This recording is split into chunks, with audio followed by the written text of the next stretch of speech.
Good evening and welcome to the Bear Valley Church of Christ Wednesday night Bible study. My name is Tyler King. You may know me, you may not. But over the next few weeks, we're going to be looking at the book of Daniel. Now, I'm very excited to start this study because when I graduated Bear Valley in 2017, I realized that I needed to have a personal book that I studied for myself. Now, typically, when preachers and teachers study a book, they study it with the end goal of teaching someone else that book. And there's nothing wrong with that. That's what Paul encourages Timothy to do in 2 Timothy chapter 2 and verse 2.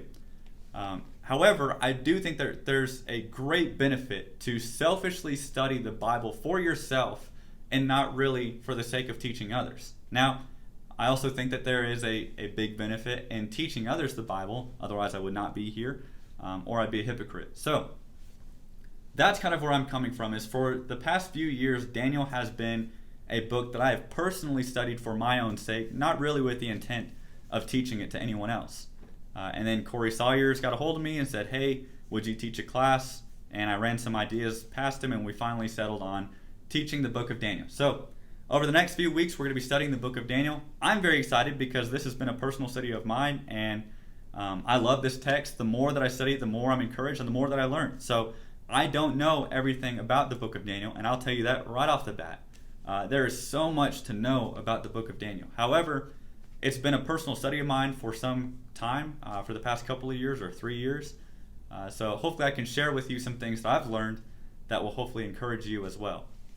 Now, by way of introduction, I want to get this out of the way as far as what this class is not. This class is not something that relates to COVID-19. We won't be talking about the coronavirus pandemic. This class is also not about the racism that we're seeing. We're not going to be talking about that. So if you're looking for material on those things, unfortunately, this class will not cover that. I'm sure there are plenty of other avenues that you can look at to research and study those topics. However, this is a class about Daniel, so that's what we're going to talk about. And hopefully, for some, this is a break or a getaway from all of that other stuff. Now, I have some goals within teaching the book of Daniel, and one of those primary goals is to better understand power. What I mean by that is within the book of Daniel, we have different themes, and one is that God rules nations. Now, to say that God rules nations or that God has power is pretty obvious. For a lot of you who are watching this, you have a background in some sort of doctrine, whether that's a Church of Christ theology or whether it's something else. You're probably familiar with God and who He is. As creator, Genesis 1 verse 1, you don't have to read very far in the first book of the Bible to understand who God is and what He's capable of. But to better understand power can hopefully internalize some spiritual blessings in our own lives. So that's the first goal that I have in teaching this class. And hopefully I'm not just aimlessly teaching it, but teaching it with some goals in mind. The second goal is to appreciate Daniel as a book, and also as a person too. He's an incredible example that we have in biblical literature, but also to appreciate the book. Like I said earlier, I don't know everything about the book of Daniel because it is such a rich book. Now, I don't know if this is a good comparison or not. Probably not, because it's me. But it's almost like reading a C.S. Lewis book. If you've ever read C.S. Lewis, one of my favorite books is Mere Christianity. I hope to keep it an annual reading for me. But it's almost like every sentence that you read in that book, you have to pause and think, okay, what is he saying there? And it's very powerful, some of the stuff that he's saying. And likewise, in the book of Daniel, it's almost every statement or every lesson that we learn in Daniel, you almost have to pause, sit back, and think, there's a lot to cover there. It's only 12 chapters long. It's not the longest book, but there's so much packed within the book of Daniel.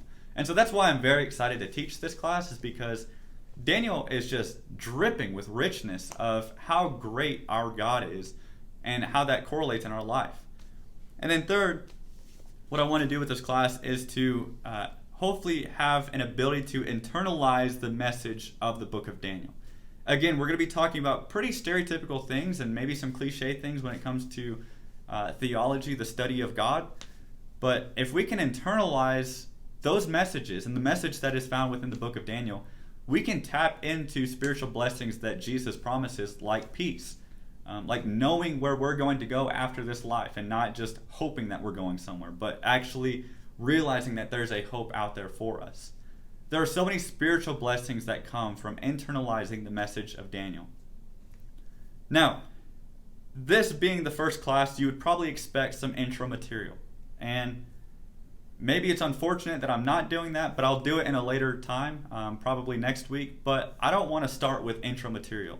I want to start by showing how great and how awesome this book is by showing you a really cool thread found within the first 7 chapters really, but also dipping in also to the 10th chapter. However, we will cover introductory material of this book. Items such as scholarly debates that concern this book.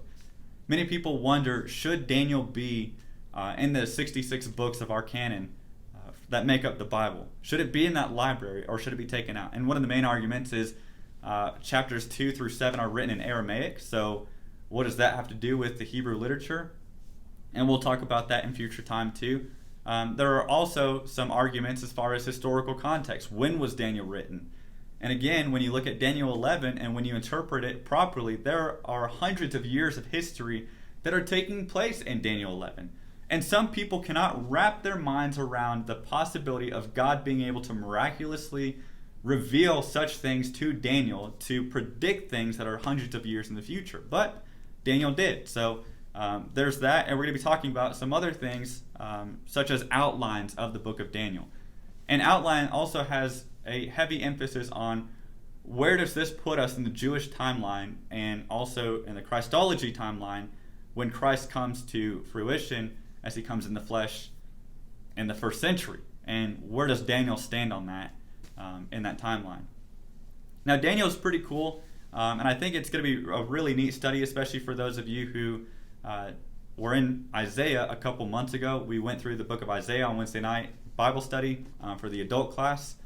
And I'll just kind of preview the outline that I had for the book of Isaiah. And that'll kind of hopefully give you an idea as far as where we are historically within the book of Daniel. So on the screen now you should see the timeline of Isaiah and the outline of it.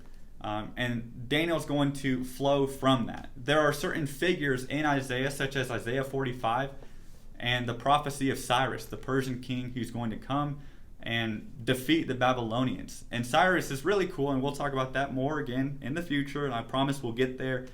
But again, you have things that are in Daniel that we see, or after Daniel, that we see in the book of Isaiah. So Isaiah is definitely a relevant book. Ezekiel's a relevant book, but probably no more relevant of a book than the book of Revelation. Many people try to just jump into Revelation without any previous context or previous knowledge. And there can be encouragement gained from that, but there's also a great danger of not grasping the entirety of Revelation when we have such great cross-references in the book of Daniel.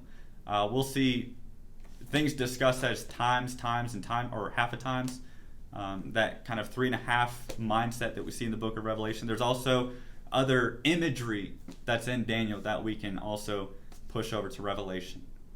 Anyways, what I wanted to do is open up the book of Daniel and start with the thread that I found upon first studying the book of Daniel. And hopefully this is a big encouragement to you.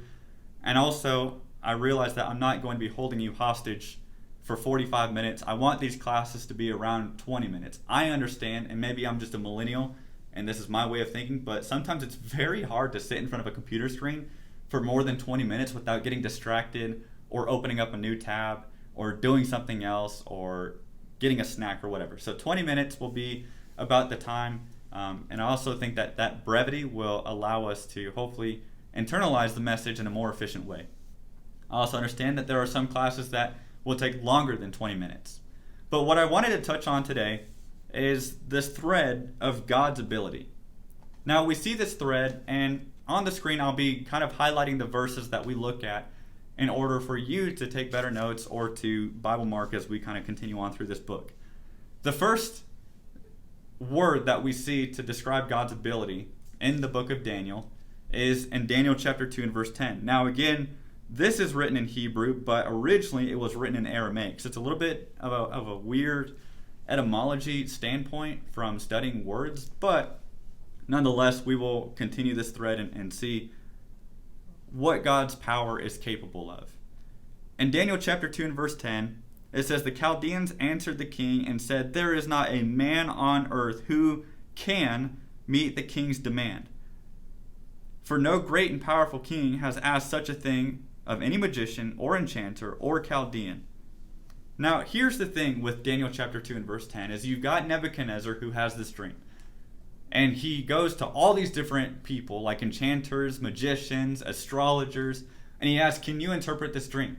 And basically comes to the conclusion that no one is able to interpret this dream. Or at least that's what the Chaldeans say to Nebuchadnezzar. As there is no one that can meet the demand of the king. Now there's an inability. So you have this word that can, but they use it in a negative sense, saying that no one can meet the king's demand.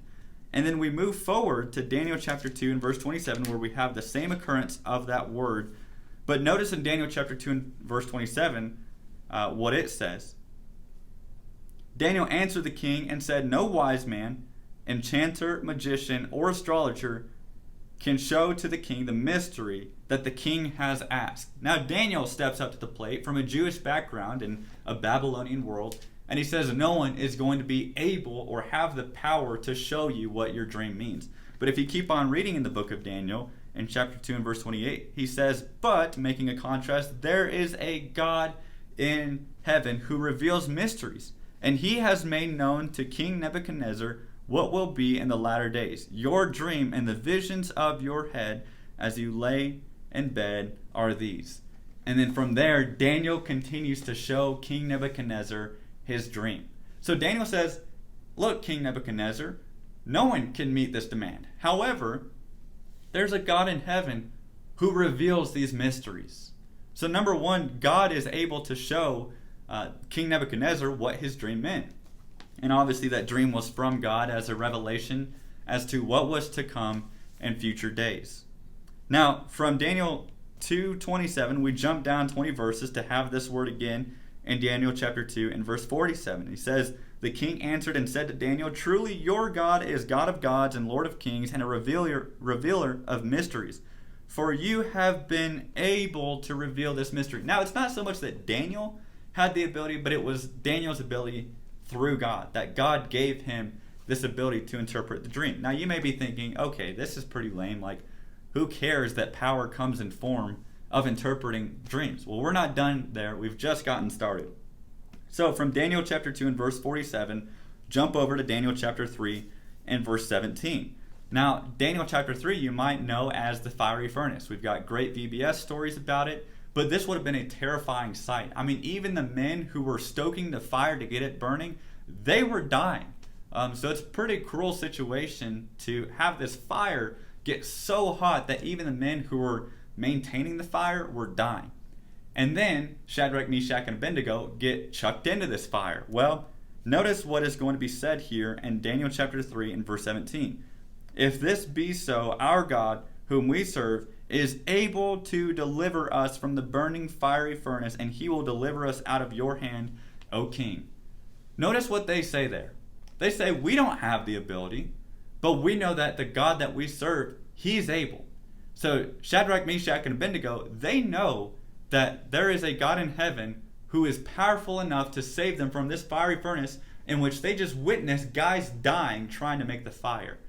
And so there we have a great image of God's power. And we're not done there yet.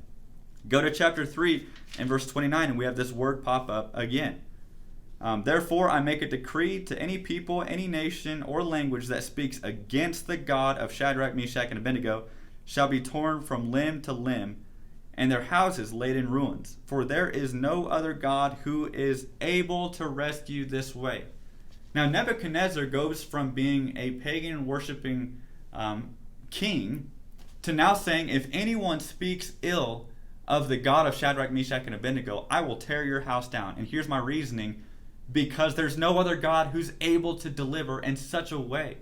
And so Nebuchadnezzar is now realizing the power that is in God as he delivered these people from the fiery furnace. And then in Daniel chapter 4 and verse 18, Daniel chapter 4 is known for Nebuchadnezzar's second dream. And so he's going to have it interpreted again. He can't do it, and no one around him can interpret this dream, but certainly there's someone is. Daniel chapter 4 and verse 18 says, this dream I, King Nebuchadnezzar, saw. And you, O Belteshazzar, which is Daniel, tell me the interpretation, because all the wise men of my kingdom are not able to make known to me the interpretation, but you are able, for the spirit of the holy gods is in you. What a statement from King Nebuchadnezzar as he's starting to transition and come to know who God is. He is now first going to Daniel because he realizes no one else can do this, but I know that Daniel can. Now, if we pause there for just a second, if we demonstrate a godly life, then what will people say of us? That person was able to go through that suffering without completely driving his life to shipwreck. That person was able to have hope in hopeless times. That person was able to do fill in the blank because of the God that they serve. So it really is a testimony that people watch what you do. Now from Daniel chapter 4 and verse 18, we jump down to Daniel chapter 4 and verse 37. In chapter 4 and verse 37, this is after the fact that King Nebuchadnezzar got humbled. King Nebuchadnezzar fell victim to pride, and he started boasting of everything that he's accomplished, completely forgetting about God and who God is. And he started talking highly of himself, and then God humbled him, and he started eating grass like an ox, and his fingernails grew out, and his hair grew long and looked like an animal. And then when he came through to his senses, notice in Daniel chapter 4 and verse 17, it says, "Now I, Nebuchadnezzar, praise and extol and honor the King of heaven, for all his works are right and his ways are just, and those who walk in pride he is able to humble." Doesn't matter how prideful you get, that doesn't stop God from humbling you. And God can certainly do that as he humbled King Nebuchadnezzar. So there's another lesson there. And from there we can jump down to chapter 5 and verse 16. Chapter 5 and verse 16 is where we get a new king on the scene. When you look at chapter 5 and verse 1, it says King Belshazzar, so taking place after King Nebuchadnezzar. And King Belshazzar was a horrible king. He started defiling the temple and started doing things that were not good in God's eyes. And so out of nowhere, a hand appears, just out of thin air, and starts writing on the wall. Handwriting on the wall. That's where we get our phrase. And from there, it needs to be interpreted. So who do they go to? They go to Daniel. Notice in Daniel chapter 5 and verse 16, "But I have heard that you can give interpretations and solve problems. Now if you can read the writing and make known to me its interpretation, you shall be clothed with purple and have a chain of gold around your neck and shall be the third ruler in the kingdom."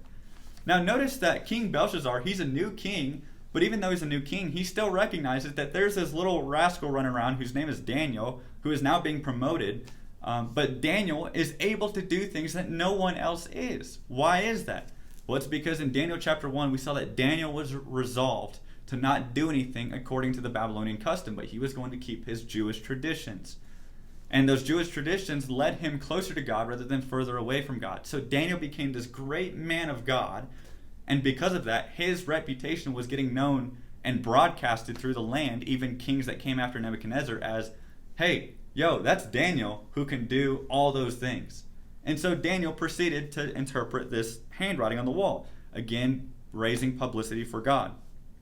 And then Daniel chapter 6, we get Daniel in the lion's den. Probably the most famous passage within the book of Daniel is Daniel chapter 6, where we have the lion's den. It's told over and over in VBS stories, but again, don't let VBS stories stay VBS stories in your mind. These were frightening times. It wasn't that the lions were sitting in a den and that they were smiling and just cuddling and hanging out with Daniel. These were fierce lions, and they hadn't been fed. They were hungry.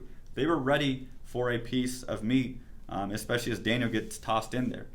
Notice in Daniel chapter 6 and verse 4, "Then the high officials and satraps sought to find ground for complaint against Daniel with regard to the kingdom. But they could find no ground for complaint or any fault, because he was faithful, and no error or fault was found in him." Now again, a point of pausing for a lesson. We learned that being blameless doesn't mean that you haven't messed up, but it means that people can't bring anything to the table that says, hey, this person did such and such. They were trying to accuse Daniel of breaking the law, but Daniel had nothing against him. They could not find, they did not have the ability to find anything wrong with Daniel. And so we keep on reading in Daniel chapter 6 and verse 20. After Daniel gets thrown into the lion den, King Darius thinks to himself, and he worries, and he stays up all night, and early in the morning he runs out there to see Daniel, and hopefully that Daniel's not dead. So if we start in verse 19, it says, "Then at the break of day the king arose and went in haste to the den of lions." In verse 20, here's our key verse and our key word. As he came near to the den where Daniel was, he carried out in a tone of anguish. The king declared to Daniel, O Daniel, servant of the living God, has your God whom you serve continually been able to deliver you from the lions? Again, has your God had the ability? Does your God have the power to save you from what you just experienced in the lion's den? And Daniel responds back to King Darius, and of course God did. And then we keep on reading in Daniel chapter 7 verse 21. And this is kind of an interesting spot that we see this word. It's used in a negative sense toward the people of God, but this is also a prophecy being placed here. Daniel in 7:21 says, As I looked, this horn made war against the saints, talking about a future tribulation. And it says, and prevailed over them. This horn, this figure of power, had enough ability to crush the saints and take their lives. That's what we read of in Daniel chapter 7 verse 21. So it's still talking about the same idea of power. Now, not a godly power, but certainly a power that prevails over. And again, when we read through the book of Revelation, though that horn may have thought that it won and had victory, we know that the saints ultimately had victory and not that figure of power. And in the last spot we read of this word is Daniel chapter 7, or in Daniel chapter 10 and verse 17. And here, Daniel is talking to this man. It's in a vision and he's having prophecies. And in Daniel chapter 10 and verse 17, Daniel says, How can my Lord's servant, talking about him, talk with my Lord? For now no strength remains in me, and no breath is left in me. Daniel, having experienced all this, says, How can I speak? How do I have the ability to do so? And if you keep on reading in verse 18, it says, Again, one having the appearance of a man touched me and strengthened me. So again, we have strength coming from heaven, coming from God. So, what does that all boil down to? It's a visual representation and a message of God's power. That no matter who is king, no matter who is ruling, no matter who seems to be ruling, because most often than not, people are perceived as rulers and they're really not rulers. No matter who that is and what they're doing in this life, there is no one who rules more mightily or more greatly than God of heaven. And we're going to see that unfold in the book of Daniel.